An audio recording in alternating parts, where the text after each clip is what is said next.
하나님께서 우리에게 주신 말씀 잠언 27장 14절 말씀입니다. 잠언 27장 14절 말씀 942페이지입니다. 구약성경 942페이지.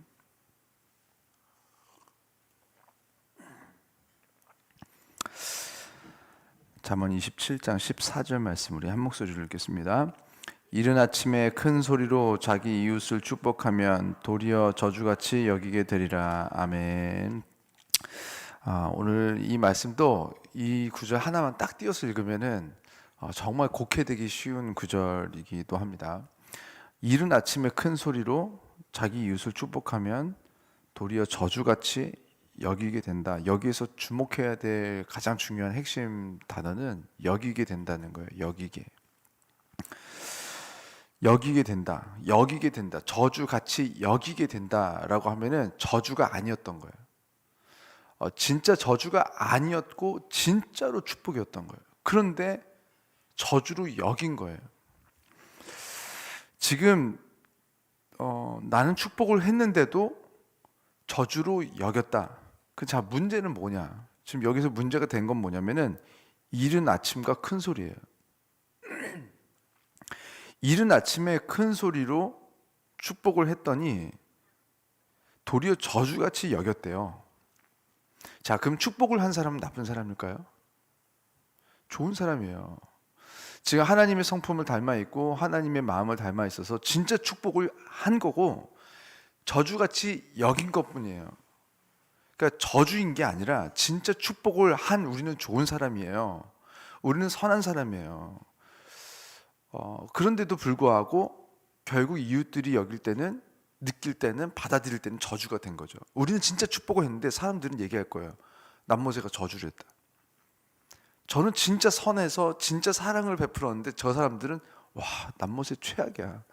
날 저주해. 걔 어떤 애인 줄 알아? 저주했어 나를. 라고 말할 거라는 거예요. 너희는 아무리 축복하는 사람이라도 저 사람들이 지금 느낄 때 저주일 때가 있다는 거예요. 언제? 이른 아침에 큰 소리로 말해서 그렇다는 거예요. 그럼 이른 아침과 큰 소리가 뭐가 그렇게 문제인가? 사실은요, 이른 아침과 큰 소리로 축복하는 건요, 사실 축복이 맞아요. 축복을 받을 거면요, 이른 아침부터 받고요. 축복을 받을 거면 좀 크고 분명하게 받길 원하는 게 사실은 만약에 지혜가 있는 사람들이라면 모두의 꿈입니다. 하나님 좀 일찍 축복해 주시면 안 돼요? 하나님 어차피 축복해 주시고 좀 빨리 좀 잘 되게 해주시면 안 돼요? 건강하게 해주시고 좀 빨리 좀 건강하게 해주시면 안 돼요? 그리고 이 병이 낫는 것도 아니고 아닌 것도 아니고 애매한 거 말고 하나님 좀 분명하게 축복해 주시면 안 돼요? 우리 집안은 요만큼 말고 좀 크게 확실하게 좀 누가 봐도 분명하게 좀 축복해 주시면 안 돼요? 사실 이거 누구든지 모두가 원해요. 근데 문제는 이웃의 상태입니다. 내가 지금 이른 아침에 큰 소리로 우리가 서로 축복을 하라고 해가지고 축복을 했어. 그런데도 불구하고 그 이웃은요, 지금 이걸 저주로 받아들이고 결국 잠언 9장 말씀처럼 내가 정말 사랑으로 책망을 했는데도 불구하고 나를 미워하게 됩니다. 왜 그러냐면 이웃이 지금 거만한 상태이기 때문에 그래요. 거만한 자를 책망하지 말라. 그가 너를 미워할 것이요. 내가 정말 사랑으로 책망했는데도 정말 잘 되는 것을 말했는데도 지금 나를 미워하기만 해요. 지혜 있는 자를 책망하라. 그가 너를 사랑할 것이요. 지금 이 얘기가 왜 갑자기 여기 뜬금없이 14절에 나왔을까요?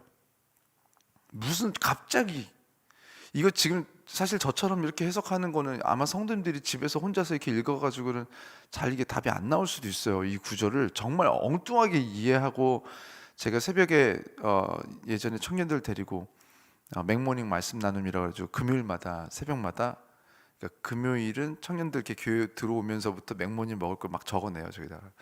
그리고 이제 말씀 전하고 나서 끝나면은 제가 가서 그걸 가지고 맥모닝 가서 막 사와요. 그러고 나서 이제 말씀 이제 이렇게 잠언 한 장을 놓고 묵상을 하는 시간하고 자기들이 이제 느낀 거를 나누는데 다 좋은데 너무 엉뚱하게 나누는 하나님께서 이렇게 의도하신 거랑 전혀 상관없는 거를 느꼈는데도 막 되게 은혜스럽게 잘 느꼈어. 해가지고 이렇게 나눔을 해요. 그럼 제가 또 약간 좀 잡아주는 부분도 있고 때로는 이미 막 이거 가지고 은혜 받았다고 하는데 또 제가 그대로 다 가르쳐 주면 또 창피하잖아요. 그래서 다음에 가르쳐 주는 거로 하고 은혜 받은 부분을 잘 그냥 나누기도 하고 했는데 해보니까 너무 엉뚱하게 막 말씀을 이해하고 그런 경우가 있어서 야, 잠언이 제일 쉬워 보이잖아요. 사실은 이렇게 성경 읽을 때 가장 편안하게 와닿고, 근데 어쩌면 반대예요. 어쩌면. 그래서 잠언을 꼭 한번 좀 풀어주는 시간이 필요하겠다 해가지고 어쩌면 그때는 거기서 못했고 여기서 지금 하고 있는 거예요. 잠언 말씀을 가지고.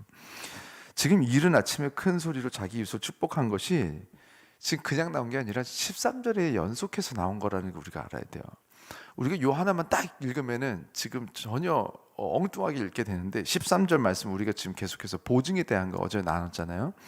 이 말씀이었습니다. 타인을 위하여 보증선자의 옷을 취하라. 외인들을 위하여 보증선자는 그의 몸을 볼모로 잡을지니라 하면서 하나님께서 보증 서는 걸 얼마나 안 좋아하시는지 싫어하시는지 그런 부분에 대해서 왜 싫어하시는지, 그럼 남을 돕는 걸 싫어하시는 건지 그건 아니고 지금 이런 좀 다 디테일한 말씀들을 어제 나눴습니다. 내가 지금 보증을 서면 안 되는데 보증을 선 사람이 있는 거예요. 근데 그 사람이 보증을 선 이유가 이 사람은 축복이었던 거예요. 미워서 내가 보증 선 게 아니잖아요. 보증을 누가 서요? 내 딴에는요 최선의 사랑을 베푼 거예요. 내 딴에는요 최고의 축복을 베푼 거예요. 그 적당히 축복을 베푼 게 아니에요. 내가 지금 가진 게 좀 남아서 줘도 대단한 건데, 보증을 섰다는 거는 나는 지금 줄 돈이 없고 여유 자금이 없어요. 그리고 난 필수 자금밖에 없어요. 그런데도 불구하고 보증을 설 정도면요, 이 사람이 지금 상대방에게 해주고 싶은 축복은요, 이른 아침에 큰 소리로 최선을 다해서 축복을 한 게 맞아요. 사랑해서. 적당히 점심때 저녁때쯤 적당한 소리를 이렇게 조금 빌려주는 게 아니라 정말 내 나름대로 최선, 최고 일찍 일어나서 줄 수 있는 최선의 것을 준 큰 목소리로 한 축복, 나는 그거를 한 거예요.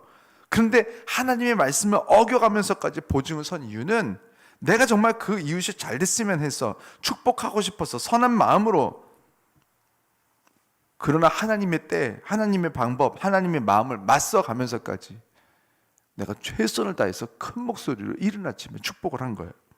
그런데 내 사랑이, 내 축복이 상대방에게 전달될 때는 어떻게 됐냐면, 당장은 이 사람이 내 앞에서는 고맙다, 축복이라고 말하지만 결국 시간이 지나고 그 사람들의 마음에 우리들의 축복과 사랑은 마치 저주처럼 들릴 것이고 우리는 그들의 원수가 될 거라는 거예요.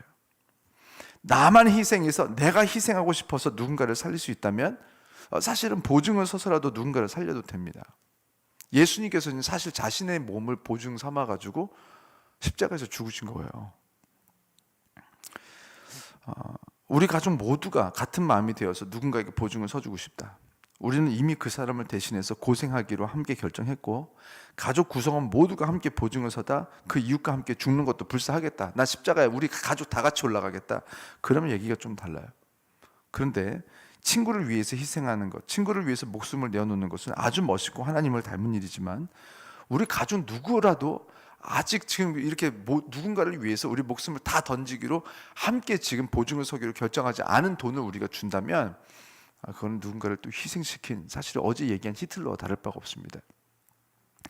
이 돈이 내 돈이 아니라 우리 가족 모두를 위해서 하나님께서 주신 돈이라는 걸 믿는다면, 내가 지금 혼자 일해가지고 혼자 번 돈이잖아 라고 생각하면 또 다르겠죠. 근데 하나님께서 이 돈을 주신 이유가 지금 하나님께서 명령하신 대로 그 방법대로 결혼을 해서 아이가 생겼고, 그럼 아내와 남편과 그 자녀를 위해서 하나님께서 이 물질을 주셨는데, 이 돈을 쓰는 거는 나 혼자 결정하는 거예요. 그것도 사실은 이렇게 누군가를 희생시켜가면서까지 내 사랑과 내 축복을 지금 고집하고 있는 것입니다. 친구를 위해서 희생하고 목숨을 내어놓는 건요, 사실 굉장히 멋진 일이에요. 하나님을 닮은 일이에요. 요한복음 15장 13절 보니까 사람이 친구를 위하여 자기 목숨을 버리면 이보다 더 큰 사랑이 없나니 그랬어요. 사실 좋은 일이에요. 가족 모두가 한 마음으로 그냥 같이 죽을 준비가 됐다. 우리 자녀들에게 다 같이 아주 멋있는 가족이 될 거예요. 진짜 그런 가족들이 많았어요. 이 우리나라 1900년도 초반에 대붕운동, 평양 대붕운동이 일어난 다음에 막 난리가 났었죠. 막 여기저기 막 그 부흥운동이 펼쳐져 가면서 사람들이 온 가족이 막 이렇게 고넬료의 집안처럼 다 같이 변화되고 다 같이 성령 충만해지고 다 같이 함께 결정을 합니다. 누군가를 살리고 내가 죽기로. 만약에 그랬다면요, 진짜 한 몸처럼 죽고 누군가를 살리는 건 참 멋있는 일이에요. 그러나 가족 중에 그 누구 한 명이라도 그렇게 보증을 서줄 준비가 되어 있지 않다면, 우리에게 있는 돈이 하나님께서 주신 우리 가족을 위한 돈이라면 아직은 보증 서줄 때가 되지 않은 거예요. 내가 목숨을 버리기로 결정했다면 보증을 서도 됩니다. 그러나 내가 살아야 되는 목숨이라면 나는 아직 살아야 돼. 그리고 반드시 내가 받아야 되는 돈이라면요, 절대로 보증을 서시면 안 됩니다. 이른 아침에 큰 소리로 자기 이웃을 축복하면 도리어 저주같이 여기게 된다. 우리는 이웃을 축복하고 싶지만 하나님께서 지금 말씀하시는 거예요. 아직은 이른 아침이다. 모세야, 그건 지금 큰 소리다. 지금 이른 아침이고 큰 소리이기 때문에 너는 사랑이 많고 너는 축복하고 싶은 좋은 사람일지 몰라도 지금 네가 그 상대방을 진짜 사랑한다면 나에게 물어보라는 거야. 나에게. 하나님, 저 사람이 지금 지혜로운 상태입니까? 거만한 상태입니까? 우리 가족도 준비가 돼야 되는 게 맞지만, 내가 지금 이것을 베풀어도 저 사람은 저주처럼 여길 거라면 지금 우리가 이렇게 축복을 하고 큰 목소리로 이른 아침에 축복을 하는 건요, 오히려 화가 될 것입니다. 모두에게, 서로 모두에게 도와주고 화가 된다는 거예요. 도와주고. 저 사람이 지금 지혜로운 상태인가를 물어보라는 거예요. 하나님께. 거만한 자는 책망하지 말았잖아요. 그럼 좀 내버려 두세요. 망해도. 그 사람이 지금 망하는 게 뻔히 보이잖아요. 거만하니까 하나님께서 그 사람 망하게 하실 테니까, 망하게 하고 싶으시니까. 지금 망해야 저 사람이 변화되니까 하나님께서 망하게 하고 있는데 내가 갑자기 다 도와줘 버리는 거예요. 그랬더니 그 사람이 돌이키고 변화되는 것이 아니라 그냥 너를 미워할 뿐이다. 거만한 자를 책망하라. 그가 너를 미워할 것이요. 결국 그 이웃은 우리들의 축복을 저주같이 여기고 우리들의 원수가 될 것입니다. 진짜 그 이웃을 얻기를 원하고, 정말 그 이웃을 축복하기를 원하고, 정말 그 이웃이 잘 되기를 원한다면 하나님의 때에, 하나님의 방법으로, 하나님의 사람들과 하나님의 일을 하셔야 됩니다. 오늘 하루 우리가 어떤 인생을 살든지 하나님을 앞서서 선하면 안 됩니다. 하나님을 앞서서 축복하지 마시고 말씀 안에서, 그 기준 안에서 좌로나 우로나 치우치지 말라는 것. 우리가 하나님보다 더 착한 척 해도 안 되고 하나님이 말씀하신 것을 벗어나서 악하게 해도 안 됩니다. 우리가 희생을 안 하려고 해도 안 되고 하나님을 넘어서 희생해서도 안 됩니다. 하나님께서 말씀하신 때에 하나님께서 말씀하시는 만큼에서 멈춰야 돼요. 근데 우리가 교회 다니면서 막 선해지고 성령 받고 하면요, 마음이 막 불같이 돼서 여호수아처럼 내가 착해가지고 지금 절대로 지금 그 가나안 민족들과 절대로 그 누구하고도 화평을 맺지 말고 그들을 다 전멸시키려고 그랬어요. 다 죽이라고 했어요. 몰살시키려고 그랬는데 기브아 족속이 거짓말해가지고 우리는 여기 사람 아닙니다, 먼데 사람이에요 하면서 막 가난한 옷, 막 일부러 헤어진 옷 막 다 터져가는 포도주 가져와서 속였더니 여호수아가 착해가지고 맹세를 합니다. 내가 너희들을 절대로 멸하지 않겠다고 맹세를 해버려요.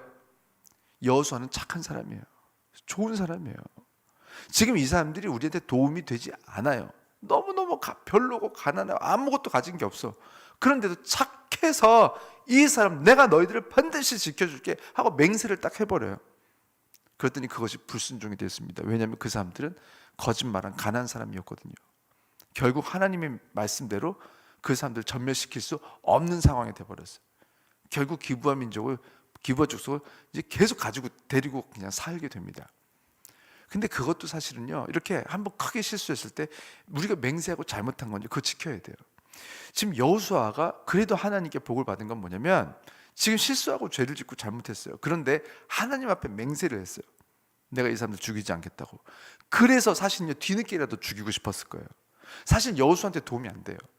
지금 여호수아는요, 뒤늦게라도 이 사람들 다 죽이면 돼요. 내가 그때 잘못 말했네. 그러나 그 사람들을 끝까지 데리고 간 이유, 그리고 지금 내 전쟁이 아니라 기브아 족속을 죽이기 위한 전쟁이 막 시작됐을 때 이스라엘 사람들을 다 데리고 참전을 합니다. 그것도 세 나라 연합을 해가지고 지금 기브아 족속 죽이겠다고 하는데 가만히 있으면 돼요. 근데 지금 들어가서 같이 목숨 걸고 싸워요. 그때 여호수아가 죽었을 수도 있어요. 그런데 여호수아는 다른 게 아니에요. 사실 기브아 족속이 좋은 게 아니에요. 죽이고 싶었을 거예요. 내가 니들 때문에 망했다 이제. 내가 니네들 때문에 우리 집안 이제 큰일 났다 이제. 우리가 하나님의 말씀을 어기는 우리 집안이 됐어. 어떻게? 그냥 다 죽이고 싶었을 거예요. 근데 죽이지 않은 이유는 여호와의 이름을 경외했기 때문에 그래요. 하나님 앞에서 내가 약속을 했기 때문에 내가 이것을 반드시 지키겠다 해서 목숨을 건 거예요. 내가 이제 죽으면 죽는다. 왠지 알아? 니들이 귀해서 가냐? 여호와 이름이 귀해서야. 그래서 하나님 앞에 약속한 것을 지키기 위해서 기브아 족속을 지키기 위해 전쟁 속에 들어가는데 하나님께서 그 마음을 보시고 이스라엘 백성을 살리시고 심지어 기브아 족속을 도와주세요. 하나님께서. 우리가 이렇게 실수하고 잘못하기도 합니다. 이른 아침에 큰 소리로 이미 우리가 축복을 해가지고 누군가의 미움을 받고 있기도 하고 그 사람들이 더 잘못되어 있을 수도 있어요. 이미. 그럼에도 불구하고 지금 이 일을 계속하라는 건 아니에요. 그러나 우리가 하나님께서 주신 마음으로 우리가 이제까지 마음으로 이렇게 했는데 하나님의 때와 방법을 알지 못한 이런 지혜 없는 미련함이 우리 안에 아직 남아있는 거예요. 그러면 우리는 이때에 그냥 내가 후회하고 내가 못했네 과거였던 하면서 매여서 살면 또 안 됩니다. 지금부터 하나님 지금부터 결정합니다. 하나님 내가 오늘은 기브아 족속을 내가 받아들였지만 다시는 내가 하나님 받아들이지 않겠습니다. 항상 물어보겠습니다. 내가 착한 마음으로 내가 선해서 내가 그냥 덜컥 하나님께 물어보지 않고 돕고 물어보지 않고 앞서서 내가 하나님 선교 외국 하니까 그냥 돈 내면 되는구나. 그것이 아니라 항상 기도하면서 하나님께 물어보면서 하나님의 때에 하나님의 방법으로 하나님께서 주신 만큼 하나님 그것을 내가 아버지께 드리겠습니다. 하나님 그것으로 순종하겠습니다. 하나님 우리에게 지혜를 주세요라고 구해야 될 줄 믿습니다. 우리가 착한 마음만 구하면 안 돼요. 우리가 성경 보고 그냥 하나님은 착한가 보다 난 착하게 살아야지 그것은 안 됩니다. 하나님의 착함을 배워야 돼요. 하나님의 착함이 어디 있는가? 그래서 하나님의 착함대로 하나님의 때에 하나님께서 멈추라고 하실 때는 사람들이 볼 때 이거 악한 거 아니야? 사람들이 오해하는 거 아니야? 해도 멈춰야 됩니다. 야, 교회가 다 도와줘야 되는 거 아니었어? 그래도 하나님께서 그만 하면 그만해야 돼요. 이 동네 다 먹여 살린다고 이 동네가 잘 되는 게 아니에요. 그런 생각도 해봤어요. 교회가 너무 많지 않나? 교회를 이거 다 팔아가지고 이 동네 사람들 먹이면은 이 동네 사람들 얼마나 많은 분들이 당장 먹고 살겠어요. 그런데 그렇게 해서 이 동네가 먹고 살지를 못해요. 저는 그런 비판들, 야, 교회가 이렇게 교회에다 투자할 필요가 있나? 이 전등 하나라도 팔아서 가난한 사람들 줘야지. 지금 이거 교회에다 이거 놓고 피아노 이런 거 놓을 땐가? 맞아요. 그 말도 맞아 보여요. 당장이라도 팔아서 나눠주고 싶기도 해요. 근데 성경에 보니까 예배가 준비되지 않은 민족은요 아무리 많은 것을 하나님께서 복을 주시고 매일매일 만나를 주시고 매일매일 매출하기를 줘도 결국은요 그 리더들에게 돌 던지고 하나님의 사람들을 죽이고 하나님을 떠나고 우상을 섬기고 아무리 십계명으로 축복을 해도 밑에 가서 우상 섬기는 게 그것이 우리들이라는 거예요. 하나님은 예배, 너희들이 살 방법은 예배밖에 없다는 거예요. 그래서 예배를 잘 드릴 수 있도록 지금 이 종들인데도 불구하고 그 와중에 예배드리래. 그래서 사흘길쯤 떠나서 광야에 가서 제사 드리겠다고 예배 드리겠다고 그것으로 바로를 통하여서 하나님께서 지금 이스라엘 백성들을 놓게 하신 거 아닙니까? 예배를 드리게 하기 위해서. 우리가 진짜 나아질 방법은 이 동네가 먹고 사는 방법, 진짜 케냐와 우리들이 좀 더 아이따가 살아나는 방법은 그 먹고 사는 거 그거 줘야 되겠지만 그것으로 안 돼요. 그건요 사실은요 수단일 뿐이에요. 진짜 그 사람들 살리는 건요 말씀이에요. 거기에 예배가 살아나야 돼요. 예배가 살아나면서 그 사람들을 먹이시는 하나님의 역사가 나타나요. 그래서 교회에 지금 사실은 좋은 온도도 필요하고 조명도 필요하고 음악도 필요하고 마이크도 필요하고 예배가 최선의 예배가 이루어지게 하기 위해서 우리는 이것을 막 사실 투자하는 거예요. 우리 교회가 얼마나 막 선교하려고 하는 교회입니까? 아시잖아요. 우리 성도님들은 선교를 목적으로 교회 투자를 하는 거지. 여기 이거 전등 이거 다 소용 없습니다. 그러나 진짜 선교하기 위해서 예배가 먼저 준비돼야 하기 때문에 그래서 지금 우리가 이 좀 아름다운 성전이 필요한 거예요.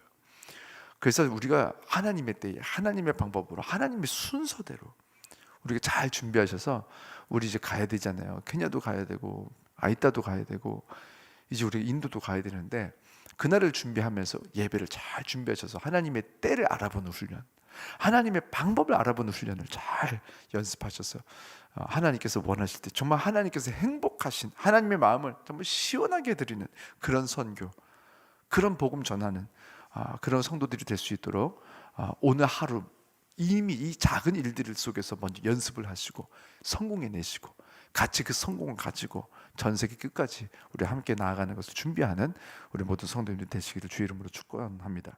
기도하겠습니다.